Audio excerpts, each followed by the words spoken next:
ఈ రోజు రాత్రి ప్రసారం కాబోయే కార్తీక దీపం ఎపిసోడ్లో ఏమైందంటే జోష్న కోసం స్టాల్ దగ్గర వెయిట్ చేస్తుంటాడు సూరజ్. అప్పుడే కార్తీక్ జోష్న పారిజాతంను తీసుకుని స్టాల్ వద్దకు వస్తాడు. నా బ్రదర్ టైమింగ్ ఎప్పుడూ మిస్ అవ్వదు అంటాడు సూరజ్ కార్తీక్ ను చూస్తూ. ఏంటి పెద్ద మేడం గారు, కారు దిగరేంటి? మనం వచ్చింది ఊరికే చూడడానికి కాదు, పని చేయడానికి. దిగండి దిగండి అంటాడు కార్తీక్ వెటకారంగా. రాత్రి నువ్వు ఇచ్చిన బిల్డప్ చూసి రావు అనుకున్నానే అంటుంది పారిజాతం. ఎప్పుడేం చేయాలో జోష్నకు బాగా తెలుసు గ్రాని. నేను తలదించుకున్నా అందులో ఏదో మంచే ఉంటుంది. నేను వస్తే వీడికి ఏదో మంచి జరుగుతుంది అనుకుంటున్నాడు. ఏం చేస్తానో చూడు అంటుంది జోష్న పొగరుగా. మళ్ళీ ఏం చేస్తావే అంటుంది పారిజాతం కంగారుగా. ఏం చేస్తానో నువ్వే చూస్తావు కదా అంటుంది జోష్న. హలో పెద్ద మేడం గారు, నువ్వు వచ్చింది కారులో కూర్చొని కబుర్లు చెప్పడానికి కాదు, పని చేయడానికి. అక్కడ కస్టమర్లు వెయిటింగ్ అంటాడు కార్తీక్. దిగుతున్నాం రా అంటుంది పారిజాతం. సూరజ్ స్టాల్ ముందు జోష్న పెద్ద పెద్ద ఫ్లెక్సీలలో నా వల్ల తప్పు జరిగింది, Suraj healthy foods is the best అని రాసి ఉండడం చూసి షాక్ అవుతుంది జోష్న. అవి కేవలం అక్షరాలు మాత్రమే కాదు, నేను ఇచ్చే క్లారిటీ కూడా అంటాడు సూరజ్. ఇది నాకు ముందే ఎందుకు చెప్పలేదు అంటుంది జోష్న. నాకు చెప్పాడుగా అంటాడు కార్తీక్. నాకెందుకు చెప్పలేదు అంటున్నాను అంటుంది జోష్న కోపంగా. నాకెందుకు చెప్పలేదు అని గింజుకోవడానికి ఇక్కడేం తప్పులు రాయలేదు. చేతిలో ఫోన్ ఉంది కదా అని ఫోన్ చేసి స్టాల్ను నాశనం చేయించావు. వచ్చిన చెడ్డ పేరును పోగొట్టాలి కదా, అందుకే ఈ ఏర్పాట్లు సోషల్ మీడియాలో పబ్లిసిటీ గట్టిగానే చేశానులే.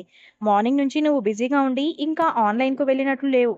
తమరి సోషల్ మీడియా అకౌంట్ ఓపెన్ చేస్తే నీ ఫ్యాన్స్ నుంచి మెసేజెస్ గట్టిగానే వచ్చుంటాయి అంటాడు కార్తీక్. నీ ఫోటో పెట్టి పబ్లిసిటీ చేయించుకుంటున్నాడు. ఇది నీకు గొప్పే కదా అంటుంది పారిజాతం. ఏంటి ఇదా గొప్ప అని కోపంగా అరుస్తుంది జోష్న. లేకపోతే మనుషులను పెట్టి స్టాల్ను మోయించడం గొప్ప. ముళ్ళును ముళ్ళుతోనే తీయాలనేది పాత సామెత కావచ్చు, కానీ పనికొచ్చే సామెత. నీతో జరిగిన నష్టం నీతోనే భర్తీ కావాలి. మేడం గారికి యూనిఫామ్ ఇవ్వండి. వీళ్ళలాగే నువ్వు కూడా యాప్రాన్ కట్టుకోవాలి, జ్యూస్లు చేయాలి, కస్టమర్లకు ఇవ్వాలి. అచ్చం షాపులో పనిచేసే అమ్మాయిలాగే కనిపించాలి. కనిపించాలి కాదు, ఈ షాపు నీదే అనుకో. ఈ షాపులో పనిచేసే అమ్మాయిలాగే నువ్వు సర్వ్ చేయాలి అంటాడు కార్తీక్. అంత న్యాచురాలిటీ దీనివల్ల అవుతుందంటావా అంటుంది పారిజాతం. అవుతుంది పారు, అయ్యేలా నేను చేస్తాను కదా అంటాడు కార్తీక్. చేస్తావురా నువ్వు, ఏదైనా చేస్తావు అంటుంది పారిజాతం. దీంతో యాప్రాన్ టోపీ ధరించిన జోష్నను చూసి, హలో కస్టమర్స్, ఈ మాజీ మిస్ హైదరాబాద్ను గుర్తుపట్టారా? తనే ఇప్పుడు Suraj health stall brand ambassador. ఇప్పుడు తన చేతులతోనే మీకు జ్యూస్లు సర్వ్ చేస్తుంది అంటాడు కార్తీక్. దీంతో జోష్నతో సెల్ఫీల కోసం జనాలు ఎగబడడంతో జోష్న వాళ్ళని తోసేస్తుంది. దీంతో జోష్న కార్తీక్ ను కోపంగా చూడడంతో, హలో మేడం, అంత కోపంగా చూస్తే కస్టమర్స్ పారిపోతారు, కాస్త ప్రేమగా సర్వ్ చేయాలి అంటూ జోష్నను ఓ ఆట ఆడుకుంటాడు కార్తీక్. అవమానం జరుగుతుంది నాకు అంటుంది జోష్న. ఇలాంటప్పుడే మనలాంటి వాళ్ళు ఒక మాట అనుకోవాలి, ఈ సమయం వెళ్ళిపోతుంది అని అంటుంది పారిజాతం. కానీ నేను మరో మాట అనుకుంటాను, ఈ సమయం ఎప్పటికీ గుర్తుండిపోతుంది అని అంటుంది జోష్న. ఇది కూడా బాగానే ఉంది. ఈ సమయం ఎప్పటికీ గుర్తుండిపోతే మరోసారి స్టాల్ నాశనం చేయాలనే ఆలోచన రాదు అంటాడు కార్తీక్. మేడం డ్యూటీ ఎక్కండి అంటాడు సూరజ్. దీంతో కోపంగా జ్యూస్లు రెడీ చేయడానికి ట్రై చేస్తుండడంతో సూరజ్ హెల్ప్ చేస్తుంటాడు. జ్యూస్లు రెడీ చేసి కస్టమర్లకు సర్వ్ చేస్తుంటుంది జోష్న. మన పరిస్థితి ఏంటి పారు అంటాడు కార్తీక్. ఏంట్రా, నన్ను కూడా జ్యూస్ సర్వ్ చేయమంటావా ఏంటి అంటుంది పారిజాతం అమాయకంగా.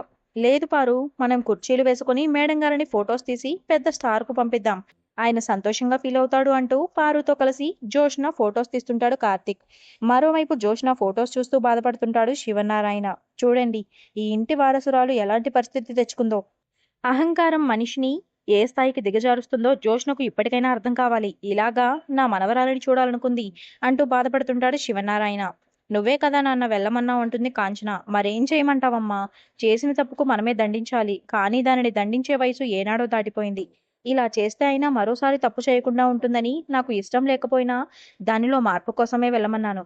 లేదంటే ఈ శివనారాయణ మనవరాలు ఎవడో అనామకుడి షాపులో జ్యూస్లు అమ్మడం ఏంటమ్మా? ఇది నాకు పరువు తక్కువే కదమ్మా, ఇది నాకు చిన్నతనం కదా. కానీ తప్పులేదు, దాని అహంకారం తగ్గిపోవాలంటే ఇలాంటి శిక్ష పడాలి అంటాడు శివనారాయణ. నాన్న, నువ్వెందుకు బాధపడతావు? ఆ అబ్బాయి ఏమీ జోష్న మీద పగ తీర్చుకోవడం లేదు, జరిగిన నష్టానికి పరిహారం చూస్తున్నాడు అంతే అంటుంది కాంచన. అవును పెద్దయ్య గారు, అంత పెద్ద గొడవ జరిగినా అతను ఒక్క మాట కూడా తప్పుగా మాట్లాడలేదు, మర్యాదగా తన బాధను చెప్పాడు అంటుంది దీప. అవును నాన్న, జోష్న ఇలాంటి శిక్షకు అర్హురాలు అంటాడు దశరథ. పిల్లల్ని సరైన దారిలో పెట్టడమే పెద్దవాళ్ళ బాధ్యత. ఎంతో జీవితం ఉన్న మనిషి, ఎంతో ఎత్తుకు ఎదగాల్సిన మనిషి ఇలా తన పొగరును చిన్నవాళ్ళ మీద చూపిస్తుంటే మనం సహించకూడదు అంటుంది సుమిత్ర. అవును వదిన, ఆ వైరాగాడి విషయంలో చూడు ఎంత పెద్ద ప్రమాదం జరిగిందో. మన ఇంటి పిల్లను ఎత్తుకుపోయాడు, డబ్బులిస్తే గాని వదలనన్నాడు. కానీ ఈ సూరజ్ అలాంటివాడు కాదు. ప్రతీకారం తీర్చుకోవడానికి బదులు పాడు చేసిన వాళ్ళ చేతులతోనే పాడైన దానిని బాగు చేయాలి అనుకున్నాడు. మంచి మాట తీరు, మంచి పద్ధతి, మంచి కుటుంబంలో పెరిగిన అబ్బాయి అయి ఉంటాడు అంటుంది కాంచన. జోష్న సంగతి నీకు తెలియదత్తా, అది పెద్ద కిలాడి, దానికి ఇలా జరగడంలో తప్పేమీ లేదు. బావ అక్కడే ఉన్నాడు కాబట్టి దానితో ఒక ఆట ఆడుకుంటాడు అని మనసులోనే అనుకుంటుంది దీప. హలో, త్వరగా చేయండి అంటూ జోష్నతో అంటాడు సూరజ్. ఒరేయ్ పాపం, అది ఫీల్ అవుతున్నట్లుందిరా, చూడు పాపం అది చెమటలు కక్కుతూ ఎలా పనిచేస్తుందో, దానికి ఒక కూలర్ పెట్టించరా అంటుంది పారిజాతం. ఇది శివనారాయణ గారి బడ్జెట్ కాదమ్మా, Suraj stall. No AC no cooler, పని చేయాల్సిందే అంటాడు కార్తీక్ తాపీగా. జ్యూసులు చేయడానికి జోష్న ఇబ్బందులు పడుతుంది, అది ఎంత కష్టపడుతుందిరా అంటూ జోష్నను చూసి తల్లడిల్లిపోతుంది పారిజాతం. పార్టీ మార్చేసినట్లున్నావు, చూస్తున్నా చూస్తున్నా అన్నీ ఒక కంట కనిపెడుతున్నా. మేడం గారు సరిగ్గా సర్వీస్ చేయడం లేదు పారు. అలా ఏడుపు ముఖం పెట్టుకుని ఉంటే కస్టమర్ ఎలా వస్తారు? కస్టమర్ను పిలవాలి. ఇప్పుడు నీ టాలెంట్ను ఆకట్టుకుని జ్యూస్ సర్వీస్ చేయాలి అంటాడు కార్తీక్. అలాంటి కర్మ నాకేం పట్టలేదు అంటుంది జోష్న. అలా అయితే తమరు సాయంత్రం వరకు ఇక్కడే పని చేయాలి అంటూ కౌంటర్ ఇస్తాడు సూరజ్. నాకు ఓకే అంటాడు కార్తీక్. ఇక్కడ పోయేది నా పరువే కదా అని విసుక్కుంటుంది జోష్న. ఆల్రెడీ ఇక్కడ జరుగుతున్న ప్రతిదీ నా ఛానల్లో లైవ్ పెట్టాను అని చెప్పి జోష్నకు షాక్ ఇస్తాడు సూరజ్. దీంతో జోష్న పారిజాతం షాక్ ఇస్తారు. నీ టాలెంట్తో కస్టమర్ని పిలిచి జ్యూస్ సర్వ్ చేయాలి అని చెబుతాడు సూరజ్. మొత్తానికి సూరజ్ కార్తీక్ ఇద్దరూ కలిసి సూరజ్ స్టాల్ దగ్గరకు జోష్నను ఓ ఆట ఆడిస్తారు. దీంతో చేసేదేమీ లేక కస్టమర్ను ఆకట్టుకోవడానికి ప్రయత్నిస్తుంది Joshna. Suraj healthy food centre, మీ ఆరోగ్యం మా బాధ్యత, ఆర్గానిక్ అండ్ హైజీన్ ఫుడ్తో మీకోసం మేము సిద్ధంగా ఉన్నాం, టేస్ట్ చేయడానికి మీరు సిద్ధమేనా అంటూ తన స్టైల్లో ప్రచారం చేస్తుంది జోష్న. దీంతో సిద్ధమే అంటూ కస్టమర్ రావడం చూసి ఆశ్చర్యపోతాడు కార్తిక్. అన్ని ఆర్గానిక్కేనా?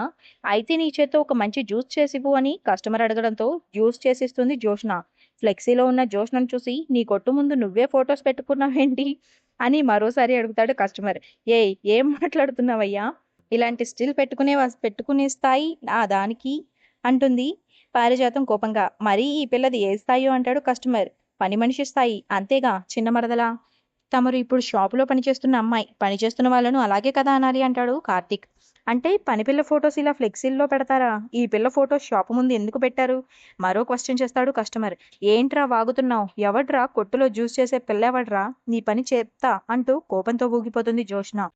ఒక పని మనిషి మనవరాలని పని మనిషిని చేసావు కదరా అని మనసులోనే అనుకుంటుంది పారిజాతం. ఒకప్పుడు ఈవిడేమైనా జమీందారా ఏంటి అంటాడు కస్టమర్. అలా కనిపించడం లేదా అంటాడు కార్తీక్ కావాలని. లేదు బాబు, ఇంతకీ మీరెవరు బాబు అని అడుగుతాడు కస్టమర్. అతడు నా డ్రైవర్ అని అంటుంది జోష్న కోపంగా. ఊరుకో పిల్ల, అతడు డ్రైవర్ ఏంటి? ఆ బాబుని చూడు, రాజసం ఉట్టిపడే తేజస్సు, కొమ్మలో దాక్కున్న మామిడి పండులాగా మిలమిలా మెరిసిపోతున్నాడు. ఆ బాబు గొప్పింటి బిడ్డ అయి ఉంటాడు అంటూ కౌంటర్స్ వేస్తుంటాడు కస్టమర్. రంగా, ఆ పిల్లని చూస్తే ఏమనిపిస్తుంది చెప్పు అని అడుగుతుంది పారిజాతం. చూస్తుంటే అర్థం కావడం లేదా, పనిపిల్లే అనిపిస్తుంది అంటాడు కస్టమర్. దీంతో ఆ కస్టమర్కు అన్నీ కలిపి సాల్ట్ ఎక్కువ వేసి జ్యూస్ రెడీ చేసి జోష్న ఇస్తుండడంతో చెయ్యి అడ్డుపెట్టి కింద పడేస్తాడు సూరజ్. మీకు వేరేది ఇస్తాను సార్ అంటూ మళ్ళీ వేరుగా జ్యూస్ చేసి ఇస్తాడు సూరజ్. జ్యూస్ అదిరిపోయింది బాబు అంటూ ఫీడ్బ్యాక్ ఇచ్చి వెళ్ళిపోతాడు ఆ కస్టమర్. ఏంటి మేడం, పొరపాటున చెయ్యి తగిలి గ్లాస్ కింద పడింది అనుకుంటున్నారా? నేనే కావాలని కింద పడేశాను. మేడం గారు నిజంగానే జ్యూస్ను కల్తీ చేసేశారు. కస్టమర్ తాగాడంటే తూ అని ఊసి వెళ్ళేవాడు. ముందుగానే చూశాను కాబట్టి అడ్డుకున్నాను అంటాడు సూరజ్. అయితే నువ్వే అమ్ముకో, ఇక్కడ పనిచేయాల్సిన అవసరం నాకు లేదు. నా రేంజ్కు ఇప్పటి వరకు నీ స్టాల్లో పనిచేయడమే ఎక్కువ అంటుంది జోష్న కోపంగా. మేడం, శివనారాయణ అనే బ్రాండ్ ఒక్కటే మీకున్న స్థాయి, అది కాస్త తీసేస్తే ఇందాక వచ్చాడు కదా, ఆయన చెప్పినట్లు నీ రేంజ్ ఇదే అంటాడు సూరజ్. దీంతో కోపంగా వెళ్ళి కారులో కూర్చుంటుంది జోష్న. కాలం ఎప్పుడూ మనకు అనుకూలంగా ఉంటుంది అనుకోవద్దు మేడం. నిన్న మీది, ఈ రోజు నాది, మళ్ళీ నా జోలికి రాకండి. Have a nice day, good bye అంటూ జోష్నకు గట్టిగానే వార్నింగ్ ఇస్తాడు సూరజ్. అలా నేటి ఎపిసోడ్ జోష్న జ్యూస్ చేయడంతో సాగిపోయింది.